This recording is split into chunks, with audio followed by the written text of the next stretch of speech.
Welcome to part 3 of making this needle felted husky. In this portion, we're really going to focus on making the paws and the paw pads, as well as creating a realistic looking nose. We won't really be working on the rest of the face or details of the husky until the final video, but the nose and the feet both take quite a bit of time.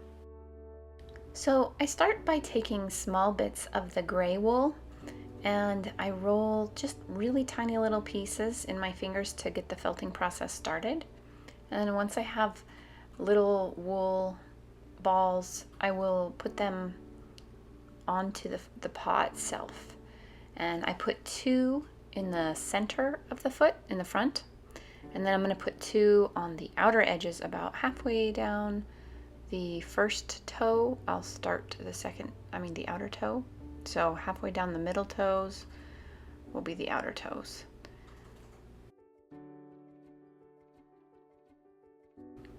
And anytime you're working in such a small area with the wool, just always be careful that you don't poke yourself with the needle. It's really easy to do. And you can wear finger guards, which I will have a link to in the video description if you would like, so that if poking yourself is happening too frequent.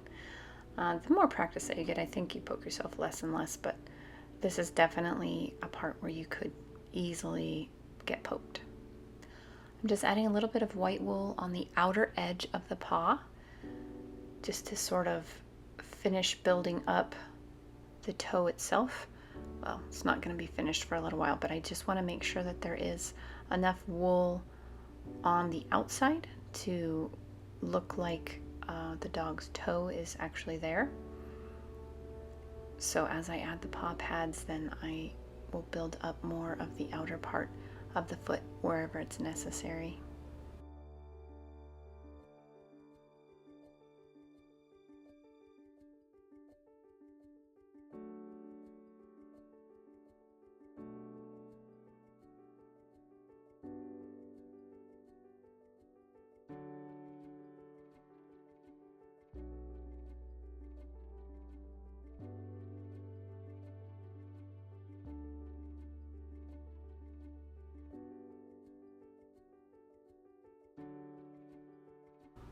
On this dog, I actually experimented with a few different techniques that I've never tried before.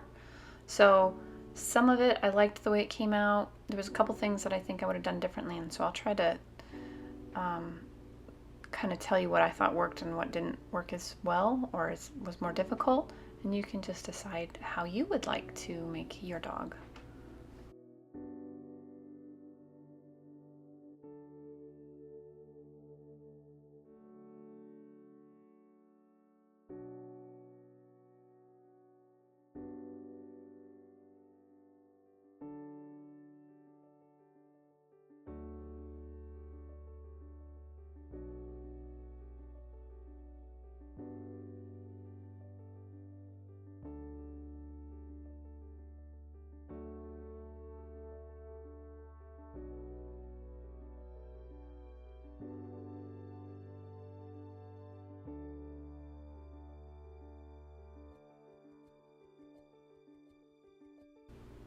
So this is something kind of new for me. It's just actually cutting in between the toes to create the separation. It's a pretty quick way of getting it separated, and then it does create loose ends with the wool, so you do have to then felt it down and tighten it up, but it seems to be a pretty fast way to create definition in the toes. One thing to note is that I did cut it with the paw facing up so that I could make sure I didn't slice through any of the paw pads, and I tried to keep the scissors perfectly vertical with the paw so that there weren't weird angles between the toes. And I'm continuing to just build up the shape of the toes, so this is more white wool, and I'm just building up the toes.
This is the dew claw that I'm working on, and I will only put this on the front feet. It's not as common for dogs to have it on their hind foot, but they might. So if the dog that you're making really does have a dew claw, the fifth toe on the hind foot, then you would just also add that on the hind feet. But mine's only going to have it on the front feet. And so I added the gray paw pad, but I also added some more white wool on top of that so that it has some thickness to it. Next I'm making a carpal pad, and the dog only has this on the front legs. The carpal is the wrist, so it's a little higher than the rest of the paw pads because the paw pads are on the dog's digits, which would be like your fingers, and then the carpal pad is up on its wrist. So this is the basic shape of the front paw, and I'm just going to repeat that for the other front paw.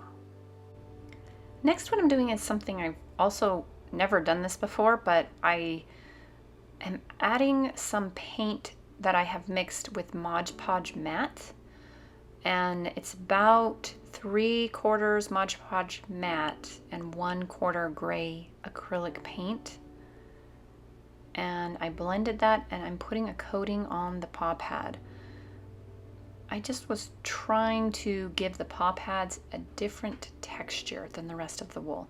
I have done this once before with Mod Podge Matt on a dog's nose, and I really liked the way that that came out. So I thought I will try this on the paws. The Mod Podge does give it a much lighter look, but as it dries, that clears up, and so it'll actually look quite a bit darker than this. This is it after it has dried. And so I decide to do a whole bunch of coats of Mod Podge Matte by itself. So this is just Mod Podge Matte. There's no acrylic paint in it this time. And I'm just dabbing this onto the paw pads to really give it a thick, smoother coating. Next, I tried something that I wouldn't recommend, and that was the Mod Podge Dimensional Magic. I was just trying to build up depth to the paw pads more quickly. So I used that Dimensional Magic and found that it creates a shine that is really hard to get rid of. So even if you use the Mod Podge Matte, you still may want to sand it a little with a fine grit sandpaper. But the Dimensional Magic really caused me to have to do a lot of sanding, and I found that I had to do another coat of Mod Podge with acrylic paint because the Dimensional Magic added a weird clearness to it. But you can see the sanding is really helping. If you compare the right and the left front paw, you can see that the shine is being decreased. So I do sand all 4 paws, and I actually go back and I sand them quite a bit throughout the process. I would probably recommend just being more patient and doing more and more coats of the Mod Podge Matte instead of that Dimensional Magic. I really spent a lot of hours working on these paws to give them a greater level of detail than some of the paws that I make, and you absolutely do not have to do that. You know, you could do a much more simple paw that's just round with a little strip of darker wool to make a division between the toes, and that would be cute and just fine. And you don't even have to do the paw pads, or you could just make paw pads out of wool, which I've done on a lot of my projects. But this is just if you wanted to do something, you know, a little more detail and you're not in any sort of hurry, then you can do that. One thing I wanted to point out is that even though I have that Mod Podge on there, the paws are still squishy, and it gives it kind of a realistic feel.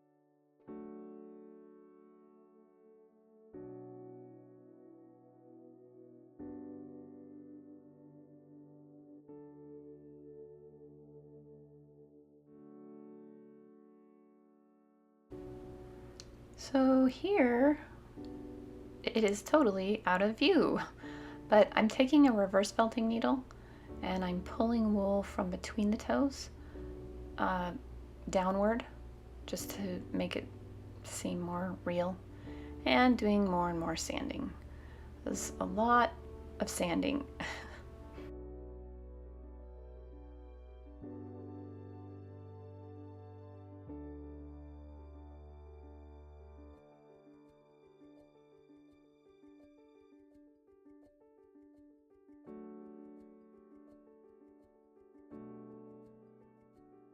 I'm just adding some more white wool to the hind leg.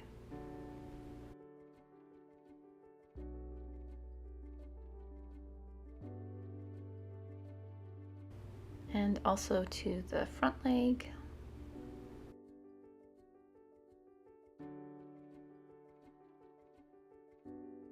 So before I build up any more on the face, I'm going to put placeholder eyes inside of the wool.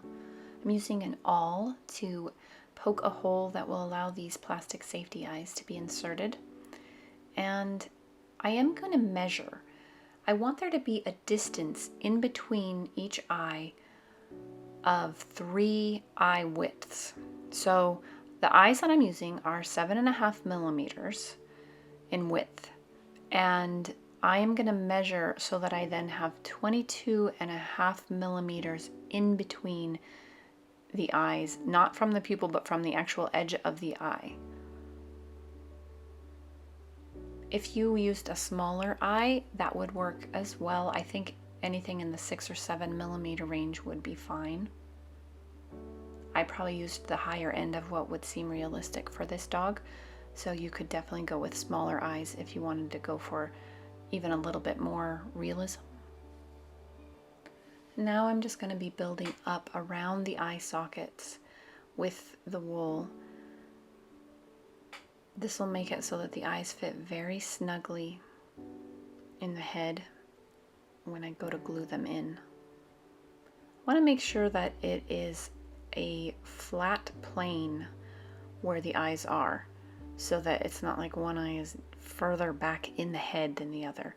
So that's why I was looking down from the top view of the head to make sure both eyes are in the same plane.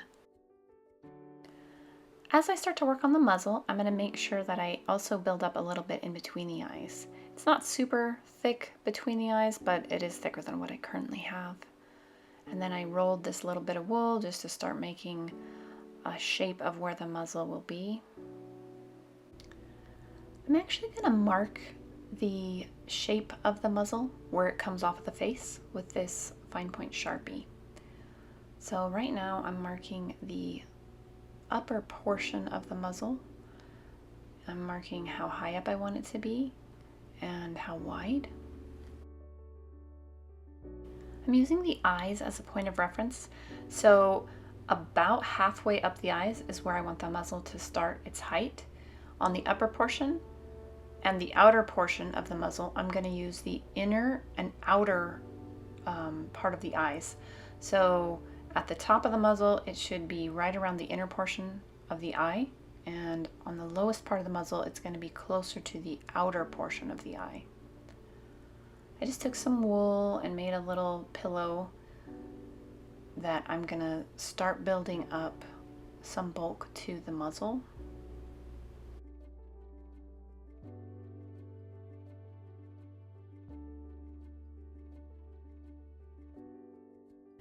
I'm just continuing to add little bits of that core wool to build up the base basically for the muzzle. But I don't want to build it up too much because it's going to be white. And so I will be using the white wool to finish the muzzle. So this is how far I took it with the core wool, still smaller than what I need it to be. And from this point on, I will use the white wool.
The mouth is still a little too narrow, so I took a little piece of the white wool and basically I'm creating like the lower jaw, but it's not exact. This dog doesn't have its mouth open and I'm still going to do a lot of sculpting once this is in place on the face. It's just that it's definitely too thin on the muzzle, so I'm going to go ahead and just add some thickness to it.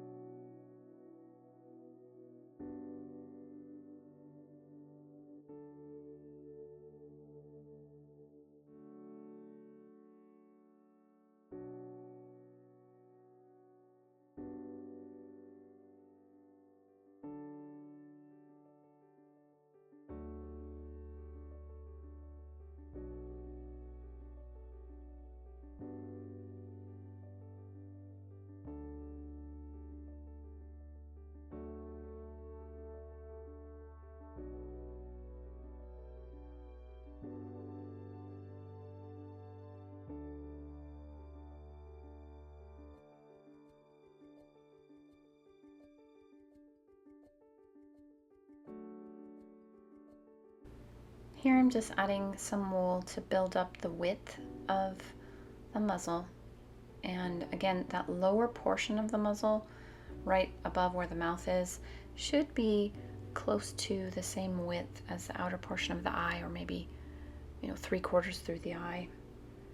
So it needs to be wide. And near the end of this sculpture, I realized that the muzzle has become too narrow, and I'll actually have to go back and re-widen it. That does tend to happen in any area where I'm just doing a lot of really detailed sculpting, which I do on the muzzles very often, and so that causes it to also get more narrow. So I had to go back and re-add to it later, but that's definitely later on in the video.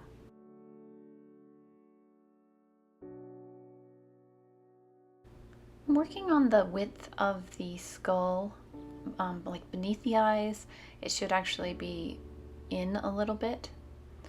So if you look at the way the head is shaped, it's wide at the eyes, but then it goes in just a little bit.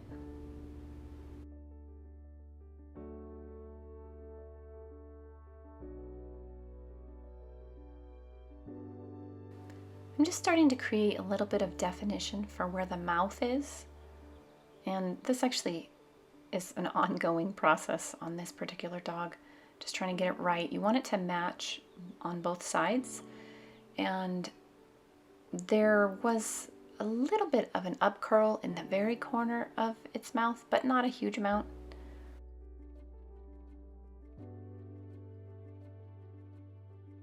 So just to make sure that I have the mouth even, what I decided to do was put my 36 gauge needle through the mouth in the corners so that I could see where the corners should be to make it even. And then I'm just building up more of the white wool to make the shape of the lower jaw, as well as widening that lower part of the muzzle right above the mouth. That should be the widest part.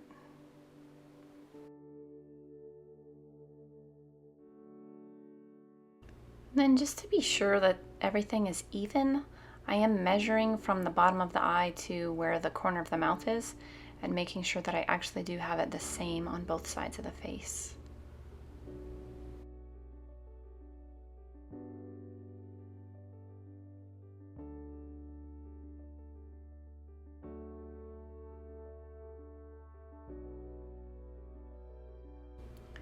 What I'm doing during this portion is really just working on the width of the muzzle and making it wider. I'm taking little bits of wool and just adding more and more, making sure that it's not only dense, but it's also the width that I want it to be. So this is just an additive sculpting process that just takes time, and I just do little bits at a time, little bits of wool, and just keep adding until it looks right. And like I said, I'm gonna have to do this process again at the very end. When I have the dog just about finished, I just realized somehow the muzzle gets too narrow. Now I'm taking some black wool and I'm folding it and rolling it so that I get sort of, not quite a rectangle, but just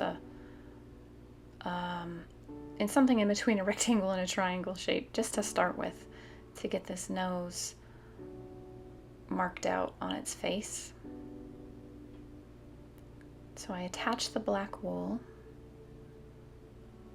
and it should be, the nose should be wider depth-wise on the top, and then it should thin as it approaches the mouth in terms of like the thickness of the nose from the side view.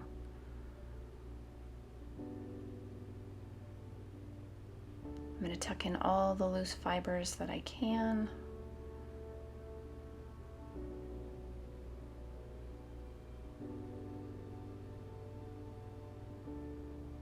And I'm putting some pins to hold the place of the nostrils, because I'm going to put the Mod Podge on the nose and I don't want to put the Mod Podge in the nostrils. Now I'm just going to continue to felt around these pins. And I do actually end up swapping these pins out for a slightly larger pin.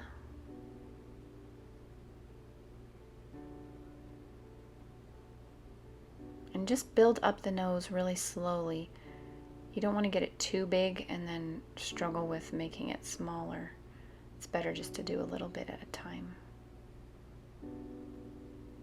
As I lay layers of wool over these pins, I just keep felting around them, and that pin will hold the shape of the wool to be an open circle where the nostril is.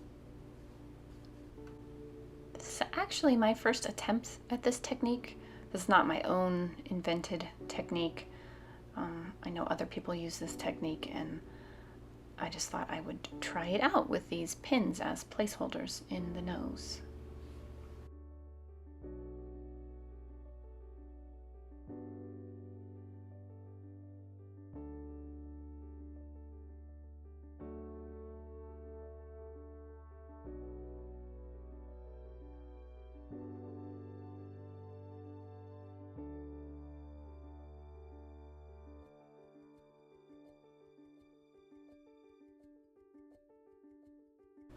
And I would recommend really looking at images of a dog's nose, just to really look at the details and the shape that you're trying to get.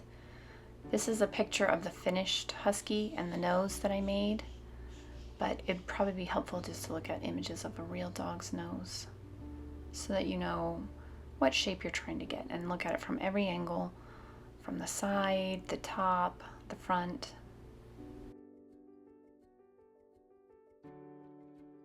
And dogs have a crease down the very center of their nose, so that's what I'm working on here. It doesn't show up super great when the wool does not have Mod Podge, but the Mod Podge does give it just enough of a shine that you can really see the details.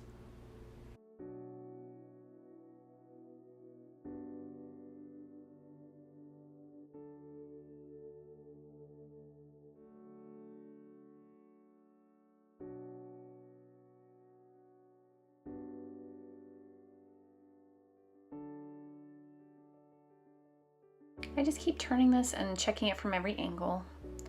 Right now I'm working more on that center line down the middle of the nose, but I just keep rotating it and making sure that I have it how it should be.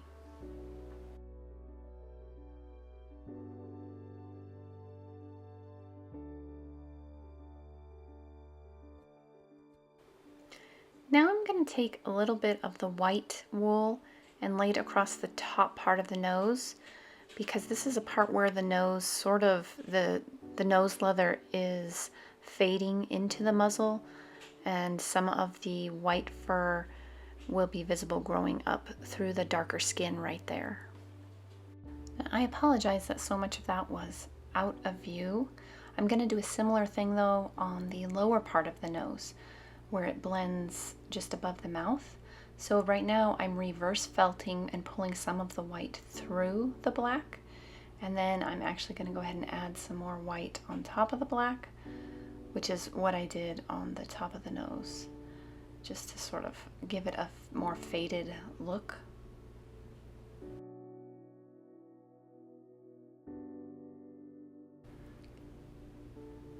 adding a little more white to the top of the nose, and this is in sort of a U shape, so it doesn't cover the entire top part of the nose. I still want the black to reach far back on both edges, but along the very top and then along that front bottom part, I'm just adding a little bit of the white wool.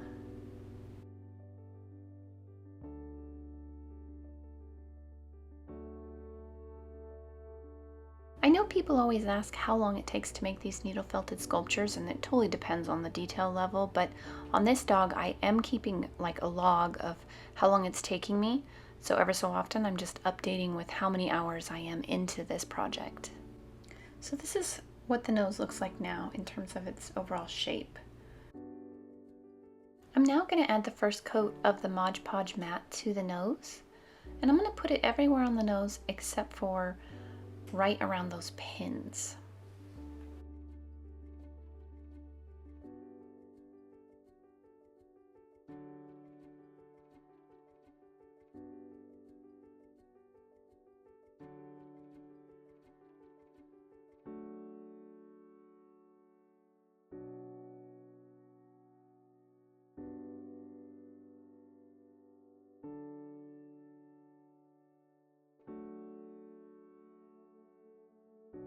So I have a pretty thorough coating of the Mod Podge, and I'm just going to wait till it's dry to the touch and then remove the pins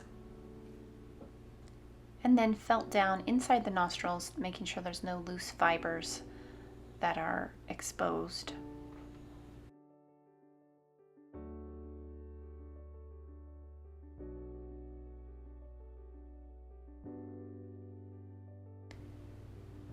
Then I'm going to cut in the corners of each nostril on the lowest part and make a cut that goes through to the furthest back part of the black. And then I'm just kind of felting along that cut to make sure there's not any loose fibers.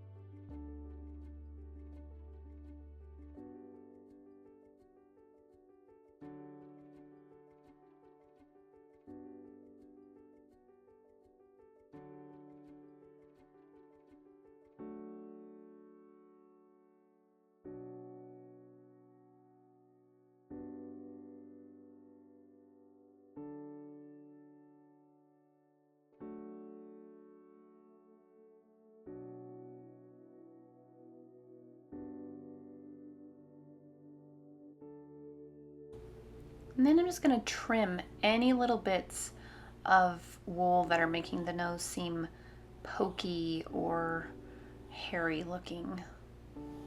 Once I'm happy with the shape, I go ahead and put another coat of the Mod Podge Matt everywhere except for the nostrils and the little slit that comes off of the nostril.